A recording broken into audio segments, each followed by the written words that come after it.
What you're looking at is what happens when a modern city becomes a battleground. This is Tel Aviv, and under the cover of night, another wave of missile fire has turned this vibrant metropolis into a real-life test of a brand new, terrifying kind of urban warfare. So we're going to break down how we got here and what this all means for the future of conflict. And that quote, it just perfectly captures the feeling on the ground. This isn't some distant conflict you see on the news anymore. It is punched right into the heart of a major city. And it's not just testing defense systems, it's testing the will of its people. So let's look at that. How exactly did a regional conflict basically morph into an urban crisis? What started as something happening over there has become a direct assault on daily life, leaving these very real scars on streets, on buildings, and on families. For the people living there, this has become a routine, but a terrifying one. It all starts with that sound, that piercing wail of the sirens. Then it's a mad dash for cover, stairwells, safe rooms, whatever you can find. And then comes the wait, just this incredibly tense silence, broken up only by the sounds of interceptors launching and these heavy thuds way up in the sky. And only then does the aftermath begin. And this is what that aftermath looks like. You've got the city's entire emergency infrastructure in a desperate race against the clock. Fire crews are trying to fight multiple fires at once. Civil defense teams are trying to cordon off buildings that might collapse. And you've got medics weaving through dark streets to get to the injured. It's a system that is being pushed right to the very edge of its limits. But here's the thing. This latest wave of attacks, it's a major escalation. And it's not just about the number of missiles. It's about the type of missiles. The very nature of the threat itself is changing, and it is forcing everyone to completely rethink what urban defense even means. So this is the new challenge. Weapons like these, cluster-type warheads. Now, think about a dense city. Their design is particularly nasty. Instead of one big explosion at a single point, these things are designed to split apart before they hit, creating this wide field of smaller explosions that can blanket entire city blocks. Okay, so look at the difference here. It's stark. On the left, you've got a traditional missile, right? It's headed for one predictable spot.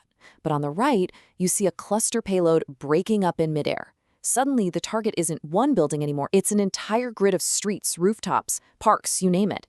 The danger zone just gets exponentially larger and way, way more unpredictable.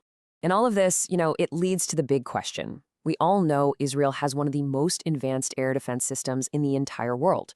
So, how is this still happening? Well, the answer is in this incredibly high-stakes race between offense and defense.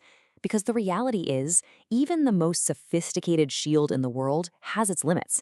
And what we're seeing right now is a brutal live-fire test of just how far you can push those limits. When you talk to analysts, they say the key challenge here is saturation. The system isn't being beaten by one amazing weapon. It's being overwhelmed by sheer numbers and complexity.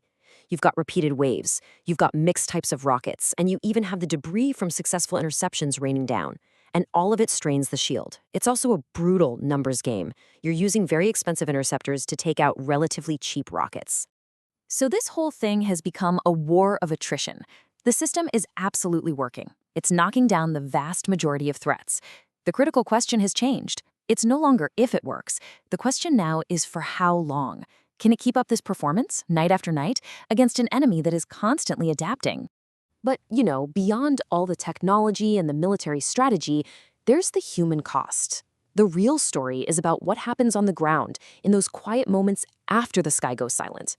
This is about what life is like between the sirens. And that story, it's always told in the little details you see the next day.